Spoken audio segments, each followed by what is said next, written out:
ഉസ്താദുമാരെ, രക്ഷിതാക്കളെ, സഹപാഠികളെ, അസ്സലാമു അലൈക്കും.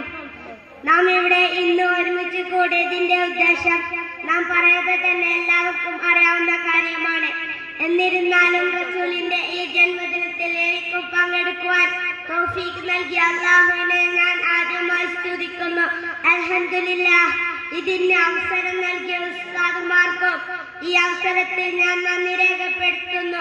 14 നൂറ്റാണ്ട് മുമ്പ് അല്ലാഹുവിന്റെ അനുഗ്രഹത്താൽ ആമിന ബീവിയുടെ മുത്തുമോനായി കാരുണ്യത്തിന്റെ പ്രവാചകൻ അഷ്റഫുൽ ഹൽഖ് നബി മുഹമ്മദ് മുസ്തഫ സല്ലല്ലാഹു അലൈഹി വസല്ലം തങ്ങൾ ഈ ലോകത്തിലേക്ക് പിറന്നു വീണു.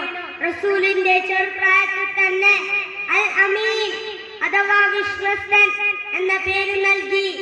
ഇരുണ്ട യുഗമെന്ന ശാസ്ത്രലോകവും ചരിത്രകാരന്മാരെ വിശേഷിപ്പിച്ച ആ കാലഘട്ടത്തെ കേവലം 23 വർഷം കൊണ്ട് റസൂൽ ലോകത്താകമാനമുള്ള ജനങ്ങൾക്കും ഒരു മാതൃകയാക്കി മാറ്റുവാൻ സാധിച്ചുവെങ്കിൽ ആ റസൂലിന്റെ യഥാർത്ഥ ഉമ്മത്തുകളെ ഈ ലോകത്തും പരലോകത്തും ജീവിക്കുവാൻ അല്ലാഹു തആല തൗഫീഖ് നൽകുമാറാവട്ടെ.